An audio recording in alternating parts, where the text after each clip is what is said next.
Okay, Math 1 KO3. This is the test number 1 practice sheet solutions. So the first thing that we're going to do is we're going to do number 1. So number 1 is, using the plot below, sketch the graph of the function f of x equals minus x squared plus 8x minus 12, and clearly indicate the vertex and x-intercepts of f. So the first thing that we want to notice is that what we're trying to graph, right, is this function right here. And from class, we know that that is a quadratic, right? So first thing that we want to note here is that minus x squared plus 8x minus 12 is a quadratic. Okay, so in general, so the function has the form ax squared plus bx plus c. Okay, so in our case, right, so when we try to match up what the function is, so if we have minus x squared plus 8x minus 12, so see how we match up the a in the minus 1, the b in the 8, and the c in the minus 12. Okay, so all throughout this question, we're going to have a is equal to minus 1, b is equal to 8, and c is equal to minus 12. Okay, so remember, for sketching a quadratic, what we want to do is we want to follow those 3 steps that we talked about in class, right? So there's 3 steps. Okay, so the first step is to determine the sign of the value in front of the x squared, the value the sign of the coefficient in front of the x squared, and that's the sign of a, right? So remember, is a positive or is a negative?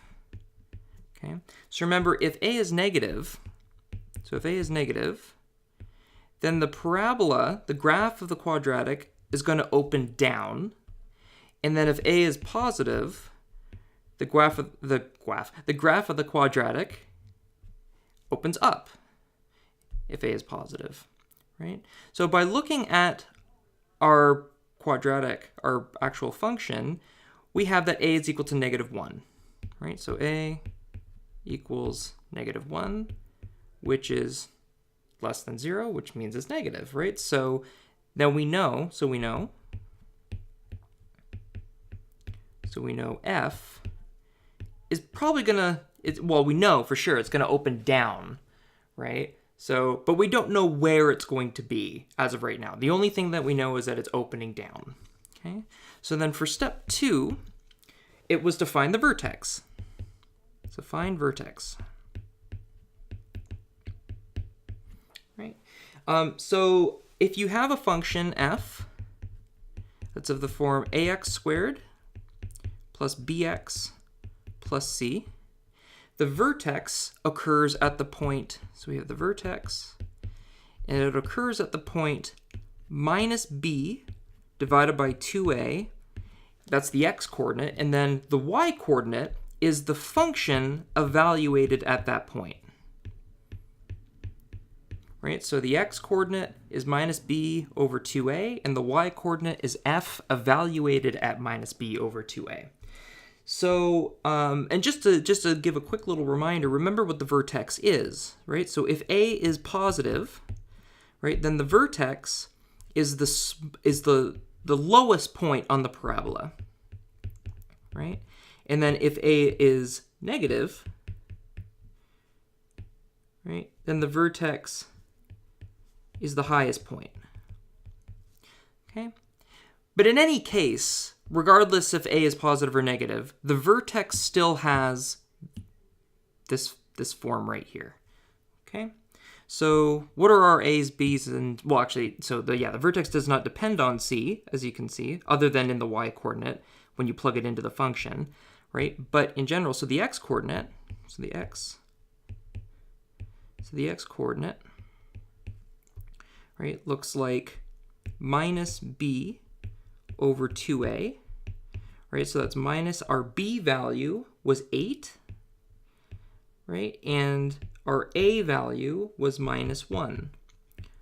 So this is minus 8 over negative 2. So minus 8 divided by minus 2 is positive 4. Okay? And the y-coordinate is the function evaluated at that point.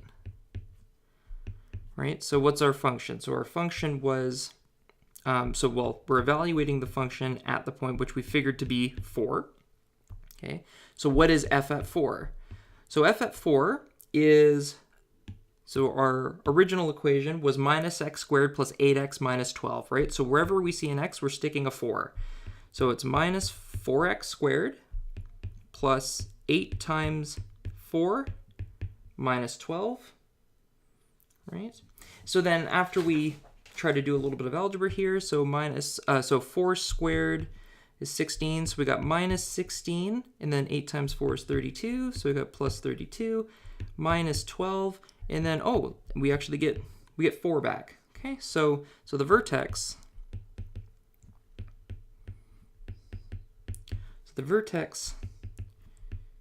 is at the point 4, 4, right? Because we found that the x-coordinate was 4, and the y-coordinate was 4. So then 4, 4 is where the vertex happens. Okay? So then, so let's actually put that in the plot above, right? So we know at the point 4, 4, so if we go all the way back up here, if we go to the point 4, 4, so we go 4 all the way up to 4, our vertex is right there. So I'm going to get rid of those lines. Right, so our vertex is where that black dot is. So here's the vertex. Okay. And then the other thing is for step 3, right? So step 1 was figure out whether or not the parabola is opening up or opening down. Step 2 was to find the vertex, and step 3 is just to find any other 2 points that the parabola goes through, right? So step 3 is find any other 2 points.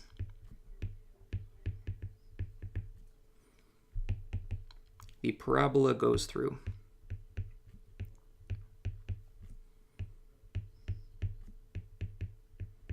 Okay, and then remember, these are in the lecture notes too, so you should definitely go through those and make sure that you understand these steps.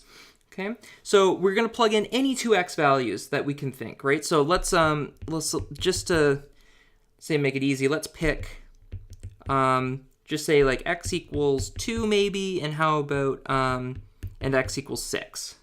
Okay, so we'll plug in x equals 2 and x equals 6 into we'll plug those into the function, and then we'll get 2 points for which the parabola goes through by doing that. Okay, so let's pick x equals 2 and x equals 6. So by doing that, so if we stick in 2 into the function, right, we get minus 2 squared plus 8 times 2 minus 12. So this is minus 4 plus 16 minus 12, and that gives you 0. Okay, so what does that tell us? So this tells us that the parabola goes through the point 2, 0. Goes through the point 2, 0. And this makes sense, right? Because we picked an x value of 2, so on the x-axis we picked 2. Then when you plug that point into the function, it spit out the value 0, right? So that's how we know. So the parabola goes through the point 2, 0. And then when we plug in x equals 6, so see x equals 6 here, this is minus 6 squared plus 8 times 6 minus 12. So this is minus 36 plus 48 minus 12. And that also equals 0, right? So we picked 2 points where the function just happens to be 0. Okay? So the parabola also goes through, so also also goes through the point 6, 0. Okay, so we've got that the parabola goes through the point 2, 0. So we just picked the point 2 and 6. We plugged the points 2 and 6 into the functions, and we happen to get that both of them were 0. Right, so you get the point 2, 0, and you get the point 6, 0. Okay, so if we plot those 2 points on the graph that we were given, so the point, so let's do this in a different color, so yes, keep red. So 2, 0 is this point, and 6, 0 is this point. And then I want you to notice that these are x-intercepts, right? Because these are points that lie on the x-axis that the parabola goes through, right? And then in the question, it says clearly indicate the vertex and x-intercepts, right? So, well, we found the 2 x-intercepts just by plugging in the 2 points there, and we ended up getting that it was equal to 0. And we found the vertex from step 2. So when you actually draw the function, so the sketch of the graph would be something that looks like this. So you've got kind of like an upside down U that goes through these points that look like that. It's a terrible drawing, but that's good enough, right? So you got something where the vertex gives you the very top point, and the x-intercepts are the points where the function crosses the x-axis, right? So right here is an x-intercept, right? And right there is an x-intercept. Okay, so that's how you would do the problem like that. Now, just to in case you're wondering, so you notice here that I happened to pick 2 points that gave you the x-intercepts, and you're probably wondering, well, what if we pick 2 points that didn't give you the x-intercepts? Well, what you would do in that case, you just use the quadratic formula, right? So you want to solve for when minus x squared plus 8x minus 12 is equal to 0. Just use the quadratic formula, and it'll spit out the points that give you the x-intercepts. Okay, so that's what we want to do for that one. And let's move on to number 2. So we're interested in calculating the limit as x approaches 4 of the square root of x minus 2 divided by x minus 4. Okay, so suppose if we were just trying to calculate the limit and we wanted just to stick in 4, right? So a lot of the time what we can do is if the function is nice enough, right, we often are allowed just to stick the number into the actual function, right? So when we try it here, so as x approaches 4, we get square root of 4 minus 2 divided by 4 minus 4, and then you've got that, this is the square root, oh, sorry, not the square root, so the square root of 4 is 2, you got minus 2 over 4 minus 4, so this is 0 over 0, and that tells you nothing, right? It's nonsense. So what we have to do is we kind of have to be clever, and we have to figure out a way to actually get a number out of this thing. And usually what happens with this stuff, right, is notice the very top here, we've got the square root of x minus 2. What that should be screaming to you right now is to use the conjugate radical, right? So we've taken the limit of something and it doesn't quite work, but we got a square root in there. So at the very least, we should try using the conjugate radical trick, right? So so let's see here. So use the conjugate radical.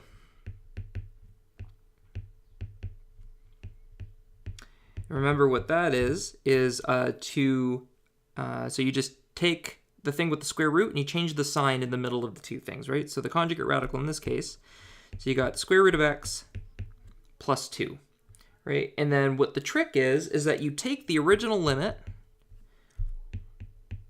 right? So remember, this was a very similar argument was done in the lecture notes, so try to find this in the lecture notes. Okay, so we've got the square root of x minus 2 divided by x minus 4. Then what we do is we multiply that by the conjugate radical divided by itself. Okay, remember, because that's kind of like multiplying by 1 in a sense, right? A number divided by itself is 1. So, so yeah, so we're going to do that, and we're just going to manipulate this a little bit, right? So this is equal to the limit as x approaches 4. And then, well, what is it when you multiply two fractions? Well, you just take the numerator and you multiply it by the numerator of the other one. Divide. And then you've got the denominator of one times the denominator of the other. Okay. So now what we want to do is we want to expand the numerator. Okay. So when you expand it, so we always have to write limit as x approaches 4.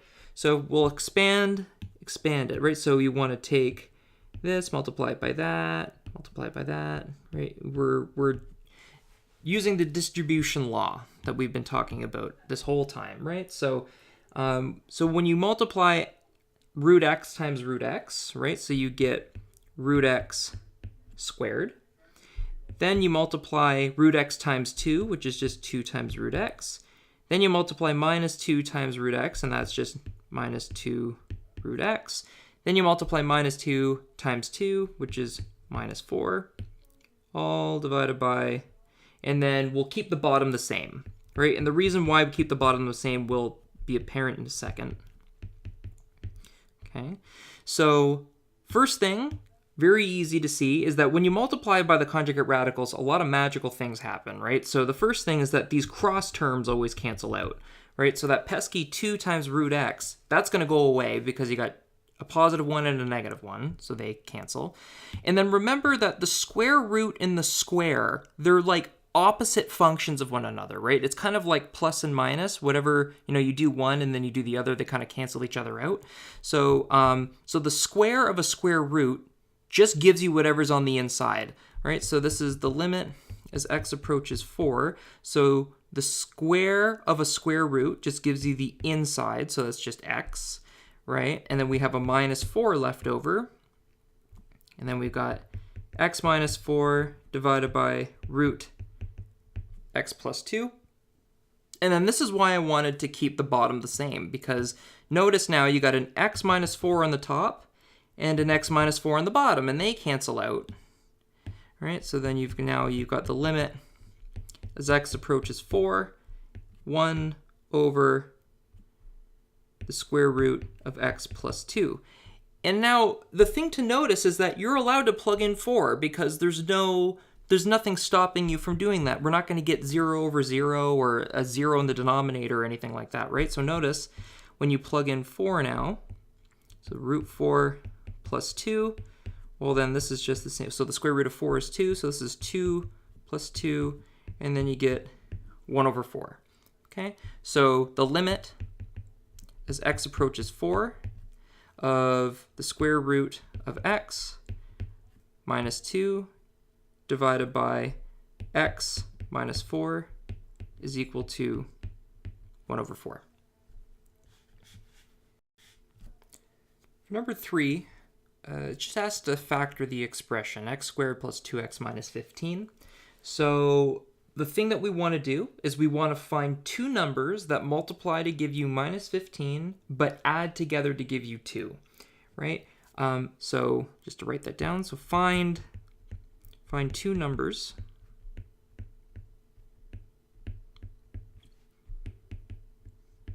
that multiply to give negative 15, but add to give positive 2. Okay, so two numbers that do that very easily, you can figure out that it's minus 3 and 5, right? Because if you have, so just to take my example here, so you got minus 3 times 5 is minus 15, and then you also have minus 3 plus 5, well that's 2, right? So those are two numbers, when you multiply them together you get minus 15, add them together you get positive 2. Okay, so with minus 3 and 5, those kind of give you what your factors are supposed to be, right? So with the two numbers, so we got minus 3 and positive 5. So what that tells us is that we got x squared plus 2x minus 15, and that's equal to x minus 3 times x plus 5, right? So here's the minus 3 and the minus 3, and here's the 5 and the 5. Okay? And just to check that it's right, we'll just expand it and see if we get the same thing back, right? So when you expand it, you get x squared plus 5x minus 3x minus 15, which is x squared plus 2x minus 15, which is exactly what we started with. For number 4, what we want to do is we want to find the domain of the function f equals the square root of 8 minus 4x divided by x. Okay, so when it comes to doing these finding domains of functions problems, what we're really asking is, for what values of x are we allowed to put into the function, right? Because there's some values here that we know that we obviously can't, right? So for example, if you put in x equals 0, right, you're gonna have a 0 in the denominator, and that's not a good thing, right? So how do we figure out all the values of x that we're allowed to put in? Okay, so the first thing that we want to do is we're going to look at the top and look at the bottom separately. Okay, so first we'll look at the top.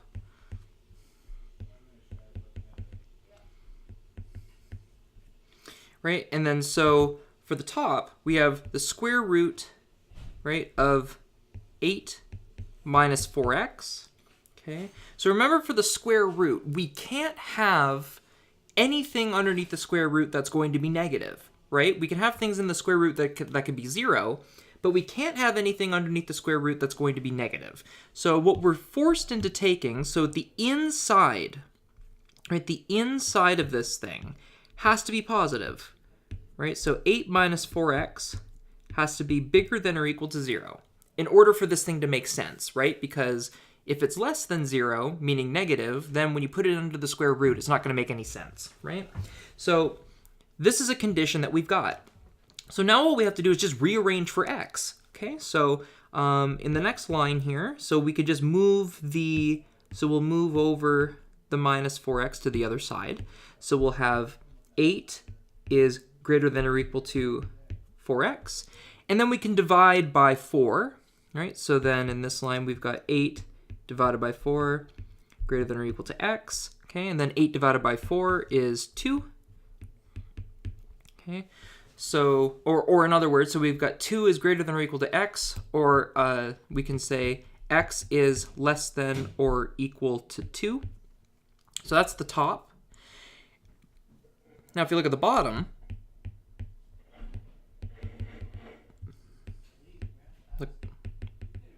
look at the bottom.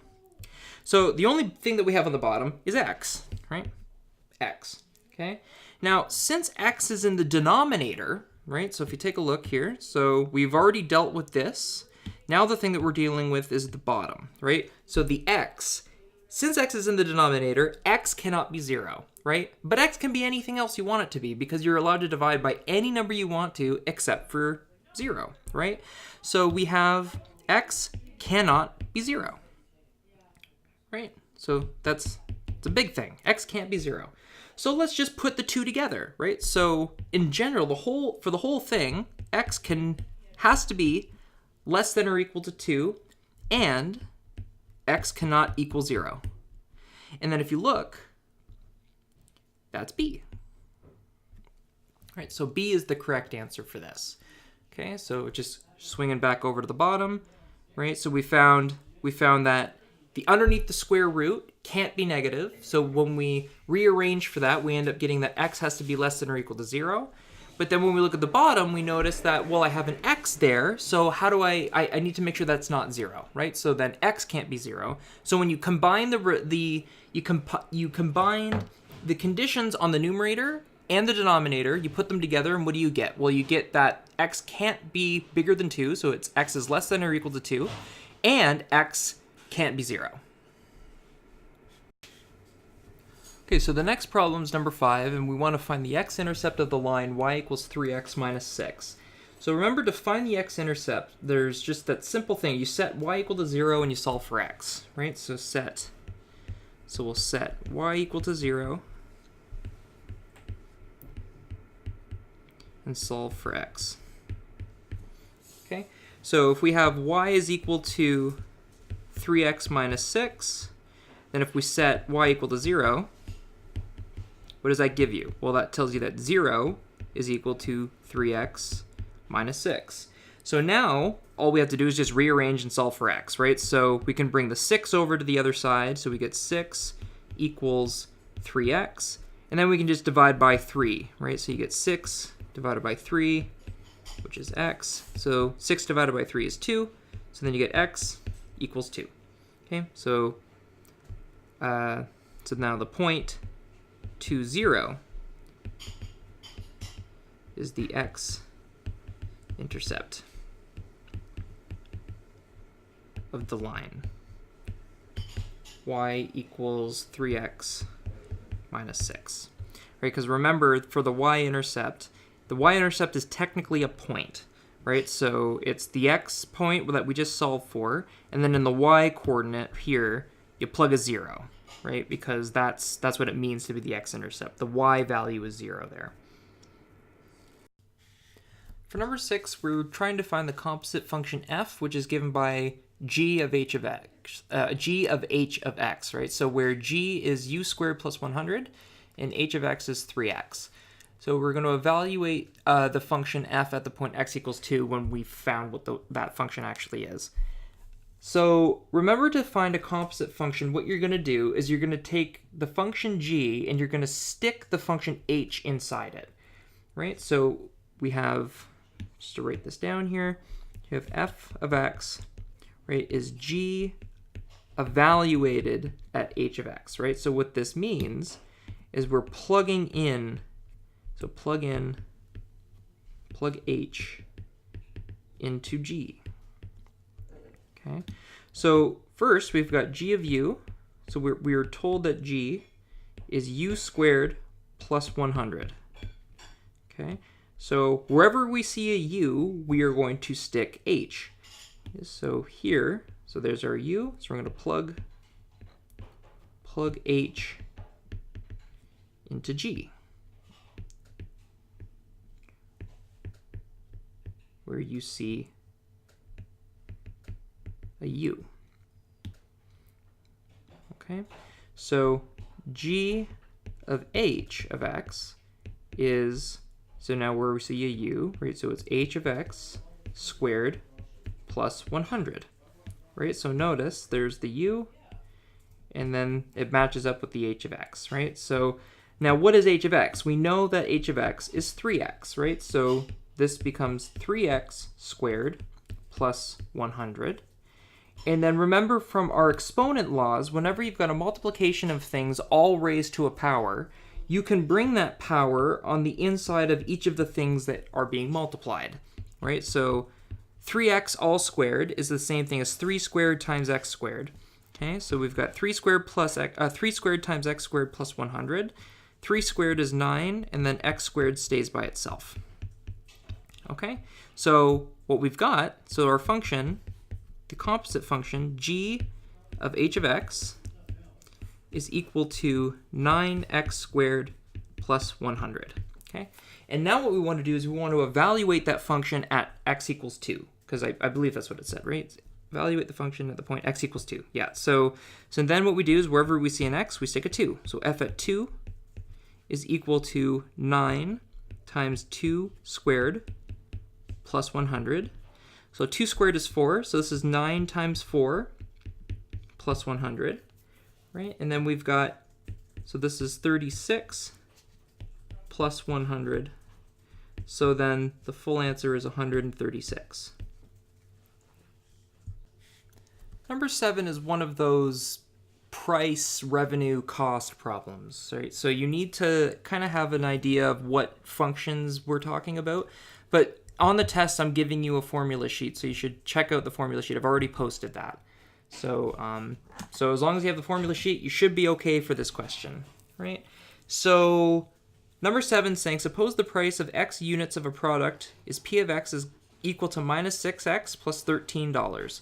The cost to produce x units is the cost function c of x, which is 2x squared plus x plus 1, and that's in units of dollars as well. And then the question saying, calculate the revenue function r of x, and also calculate the average cost function ac of x.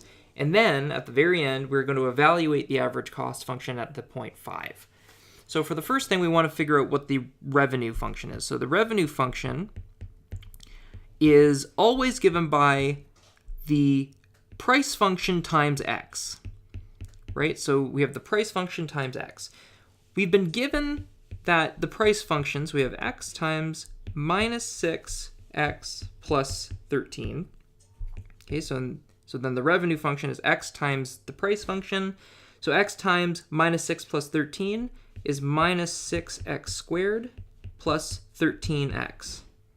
Okay, so that's the revenue function. So that's done. Right, pretty easy. Okay, then the average cost function. So average cost.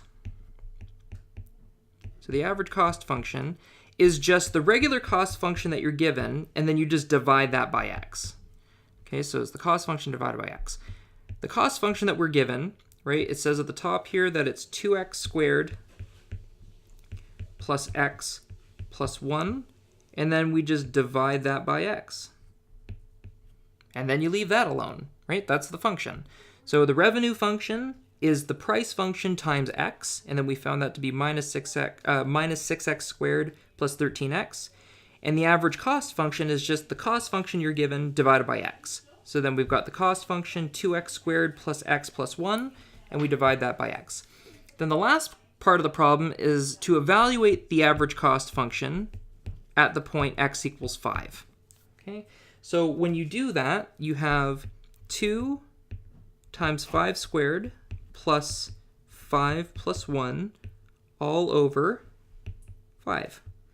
Okay, so then just simplifying this a little bit, 5 squared is 25, so we've got 2 times 25 plus 5 plus 1 all divided by 5. Okay, 2 times 25 is 50. We have the plus 5 left and the plus 1, all divided by 5. So 50 plus 5 is 55 plus 1, which is 56, and this is all divided by 5. So the answer is 56 over 5. And you could leave it just like that, or you could put a decimal answer in if you wanted to.